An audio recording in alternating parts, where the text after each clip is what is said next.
Bismillahirrahmanirrahim. Assalamualaikum warahmatullahi wabarakatuh. Alhamdulillah wassalatu wassalamu ala khairi khalqillah wa ala alihi wa sahbihi wa man ihtadah, amma ba'd. Saudara sekalian, rahimani wa rahimakumullah. Di dalam menjalani kehidupan di dunia ini, kita telah atau sedang dan pasti akan menghadapi sesuatu yang tidak kita inginkan. Hal yang terasa berat bagi kehidupan kita, baik yang berkaitan dengan tubuh kita, berkaitan dengan keluarga kita, berkaitan dengan sosial kita, atau berkaitan dengan bisnis dan usaha kita. Saudara sekalian, rahimani wa rahimakumullah. Terkadang seseorang mencoba untuk bisnis, mencoba untuk membangun usahanya setelah modal yang dikeluarkan begitu besar, pikiran yang dicurahkan, kemudian tenaga yang dicurahkan juga begitu dahsyat, namun hasilnya dia bangkrut. Ya, ini hal yang memang terjadi pada kita atau pada sebagian dari kita. Terkadang kita ditinggal oleh orang yang kita cintai, kita dikecewakan oleh orang yang sangat-sangat kita harapkan. Itu adalah cobaan. Dan sekali lagi, seorang muslim harus mampu menghadapinya dengan sabar. Rasulullah SAW di dalam perjalanan hidup beliau juga mendapati hal-hal yang sangat berat. Rasulullah ditinggal wafat oleh istrinya, kemudian Rasulullah dimusuhi oleh pamannya sendiri, yaitu Abu Lahab. Rasulullah ditinggal wafat oleh paman yang selama ini menjadi benteng hidup baginya, yaitu Abu Thalib. Putra-putri Rasulullah wafat saat Rasulullah masih hidup. Ya. Qasim, Ibrahim, atau Qasim, Abdullah, Ibrahim, Zainab, Ruqayyah, Ummu Kulthum, ini semuanya wafat saat Rasulullah masih hidup. Rasulullah tahu bagaimana anaknya Naza. Rasulullah melihatnya. Masya Allah. Bahkan ketika Ibrahim wafat, Rasulullah SAW berderai air mata. Rasulullah mengatakan, innal qalba la yahzan wa innal aina la tadma' wa inna bi firaqika ya Ibrahim la mahzunun. Sungguh hati ini sedih. Sungguh mata ini meneteskan air mata. Dan aku sangat-sangat sedih kehilangan engkau, wahai Ibrahim. Artinya apa? Artinya Rasulullah juga mengalami sesuatu yang berat di dalam kehidupannya. Belum lagi nanti urusan dakwah, belum lagi nanti ketika berhadapan dengan dengan orang munafik, orang Yahudi, istri Rasulullah difitnah dan lain sebagainya. Rasulullah mendapati itu semuanya. Dalam satu hadis Rasulullah mengatakan, inna asyaddan nasi bala'an al-anbiya. Manusia yang paling dahsyat ujiannya itu adalah para nabi. Bukankah pohon itu semakin tinggi, anginnya juga semakin dahsyat? Ini, inna asyaddan nasi bala'an al-anbiya. Sesungguhnya manusia dengan tingkat ujian yang paling dahsyat itu para nabi.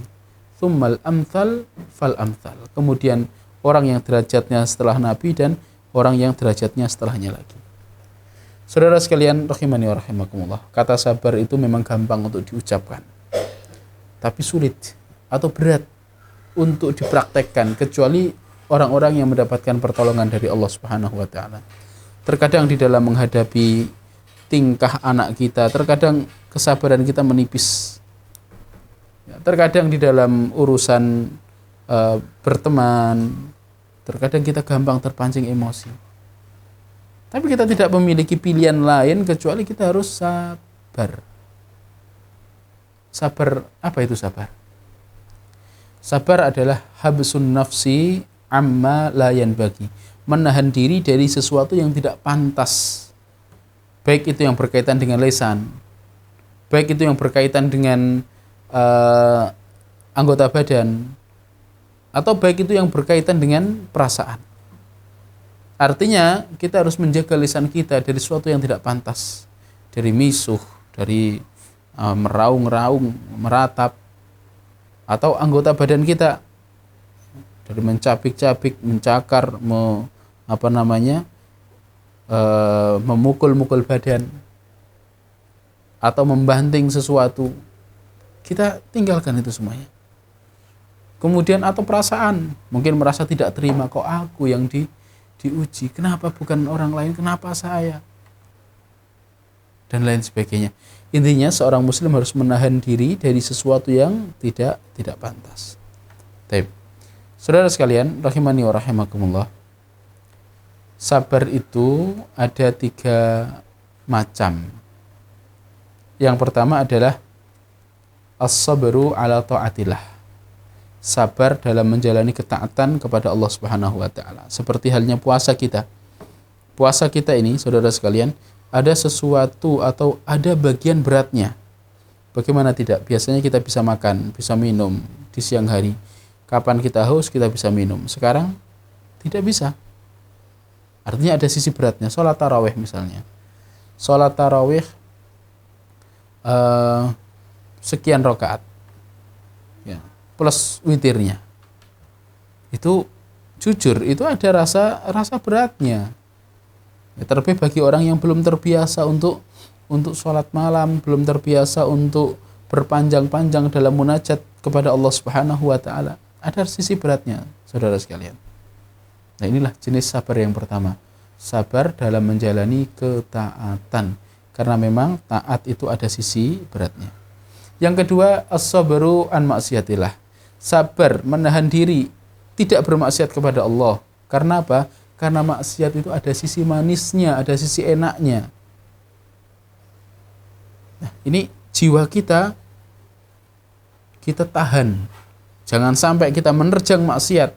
Karena ketahuilah maksiat itu enaknya cuma sebentar. Ya, setelahnya adalah rasa perih yang tak berkesudahan. Begitu pula kemudian ada yang ketiga, ya, jenis sabar yang ketiga, as-sabru ala aqdarillahil mu'limah. Sabar terhadap takdir-takdir Allah yang terasa perih, yang terasa tidak enak bagi kita.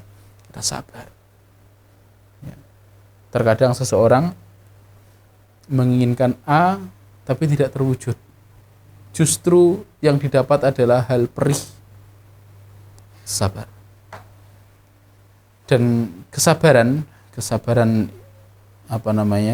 jenis yang ketiga ini, saya teringat satu hadis di mana Rasulullah mengatakan innamas sabru inda sadmatil ula. Kesabaran yang sempurna adalah ketika pukulan pertama. Jadi ketika seorang mendapatkan musibah, mendengarkan kabar yang kurang enak, terus kemudian dia ingat ini adalah takdir dari Allah, saya harus sabar dan lain sebagainya. Ini adalah kesabaran yang sangat-sangat bagus, sangat-sangat baik. Level tinggi. Namun bukan berarti orang yang kemudian awalnya dia merasa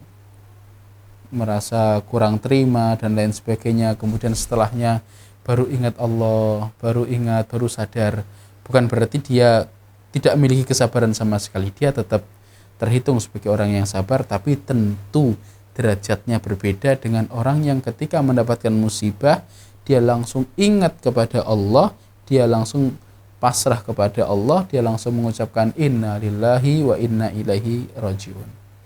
Tentunya berbeda.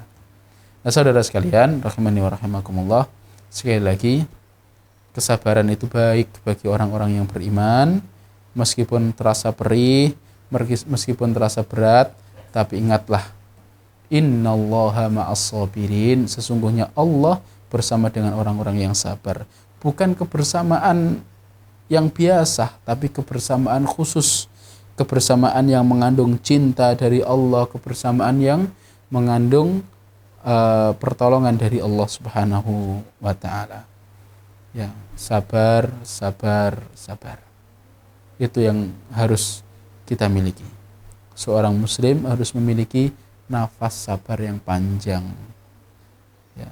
orang tua harus memiliki nafas sabar yang panjang dalam menghadapi anak-anaknya.